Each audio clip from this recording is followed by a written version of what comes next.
Hello and welcome to the class. मैं आज आप लोगों को पढ़ाने जा रहा हूँ विज्ञान विषय कक्षा 6 का। पाठ का नाम है पास पड़ोस में होने वाले परिवर्तन। आपकी किताब में जो दिया गया है मैं बस वही पढ़ाने वाला हूँ।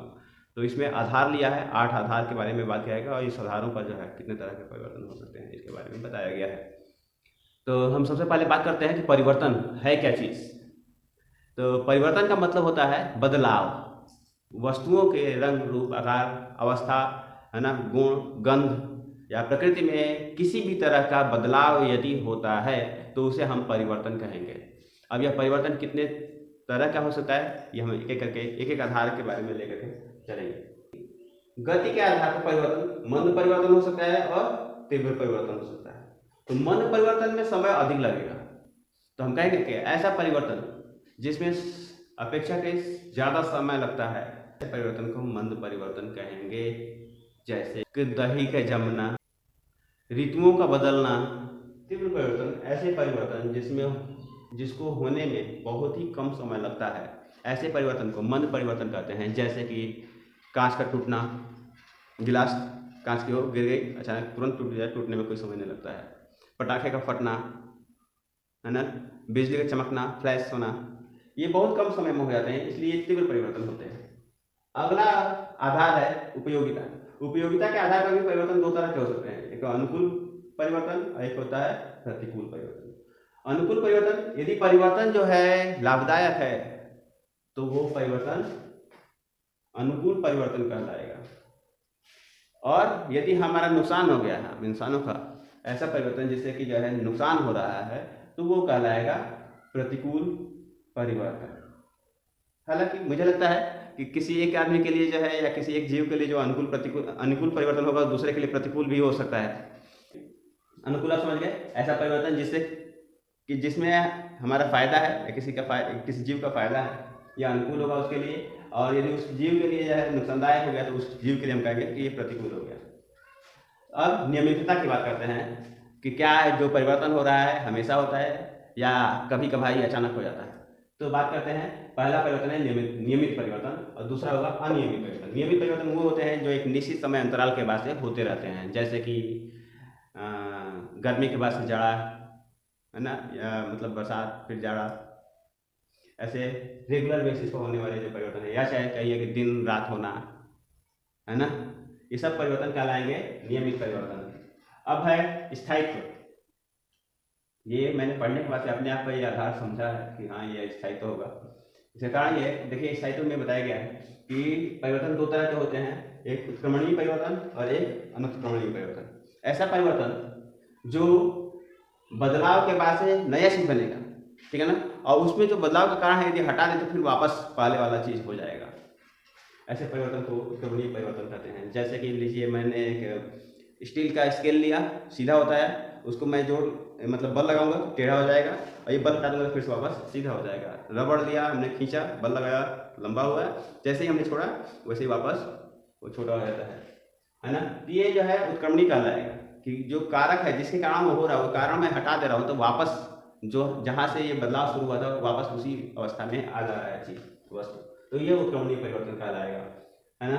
अब अनुक्रमणीय परिवर्तन ऐसे परिवर्तन है जिसमें कि परिवर्तन के बाद जो चीज बना वो वापस पुराने अवस्था में नहीं आ सकता है, अनुक्रमणीय परिवर्तन कहलाएगा। जैसे कि दूध से आपने दही बना दिया तो वापस दही से दूध नहीं बन सकता है।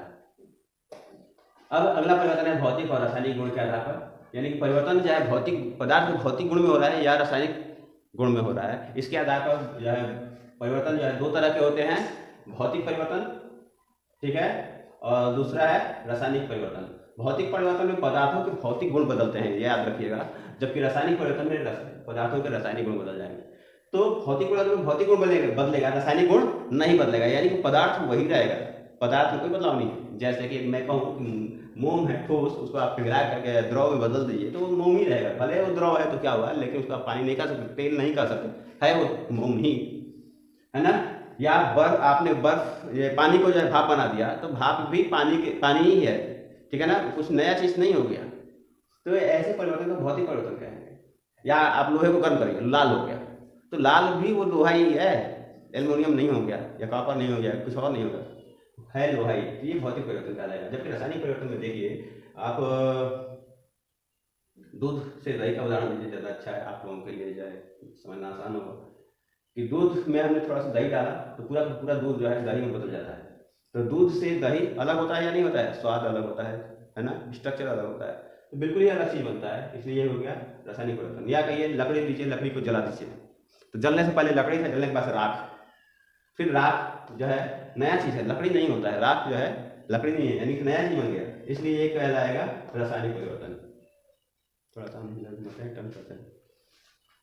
अगला है कारक आधार, जो है कारक, कि किस कारण से परिवर्तन हो रहा है। तो यदि परिवर्तन का कारण हम इंसान हुए तो कहलाएगा कृत्रिम परिवर्तन। और यदि जो है परिवर्तन का कारण प्रकृति है, अपने आप में प्रकृति है, तो वो कहलाएगा प्राकृतिक परिवर्तन। जैसे कृत्रिम परिवर्तन में हम बता रहे हैं कि एक जमीन है, वहाँ पर जंगल है, हमने जंगल को काट करके वहाँ पर बिल्डिंग्स बना दी, परिवर्तन हो गया। किसने किया? हम इंसानों ने। और प्राकृतिक परिवर्तन कहीं ऐसे मान लीजिए कि जितने ये जो मौसम बदलाव हो रहे हैं, बारिश हो रही है ना, सीजन दिन रात हो रहा है, ये हम इंसान नहीं कर रहे हैं, ये अपने आप होते हैं। तो ऐसे परिवर्तन जो अपने आप हो रहे हैं प्राकृतिक परिवर्तन कर रहे हैं, मतलब ऐसे परिवर्तन जिसमें हम इंसानों को कोई हाथ नहीं होता है। अब नियंत्रण की बात करते हैं कि नियंत्रण, कोई जो परिवर्तन हो रहा है उसमें हमारा नियंत्रण है कि नहीं है। ऐसे परिवर्तन जिसको हम नियंत्रित कर सकते हैं वो नियंत्रित परिवर्तन कहलाता है। ठीक है, जैसे कि मैं बताऊं, गैस का चूल्हा, गैस जलाया आप लोगों ने, उसके जो है आंच को हम कम कर सकते हैं चाहे ज़्यादा कर सकते हैं। स्टोव में हवा भर करके उसके जो है फ्लेम को हम बढ़ा भी सकते हैं, हवा निकाल करके कम भी कर सकते हैं, वो कंट्रोल है। लेकिन अनियंत्रित में कहीं आग लग गई बड़े पैमाने पर, तो फिर हम उसकी आंच को ना कम कर सकते हैं ना ज़्यादा कर सकते हैं, वो बस अपने आप में बढ़ते ही जाएगी, तो वो अनियंत्रित कहलाएगा। और एक और परिवर्तन है जिसको बताया गया है जटिल परिवर्तन। वो जटिल परिवर्तन ऐसे परिवर्तन होते हैं जो समय के लंबे समय में होते हैं, है ना, और उसमें बहुत सारे अलग छोटे छोटे परिवर्तन शामिल हुए होते हैं, और उन सबका नतीजा जो है एक नया चीज़ बनता है। ऐसे परिवर्तन जिसमें जो है समय ज़्यादा लगता है और बहुत तरह के जो है परिवर्तन शामिल होते हैं, उनमें कुल मिला करके जटिल परिवर्तन कहलाता है। तो ये जो है 8 आधारों पर जो है परिवर्तन के प्रकार रहे, आप लोग इसे देखिए और पुनः जो है किताब में पढ़िए, किताब में पढ़ करके फिर से देखेंगे, आप लोगों को बहुत अच्छे से ये समझ में आ जाएगा।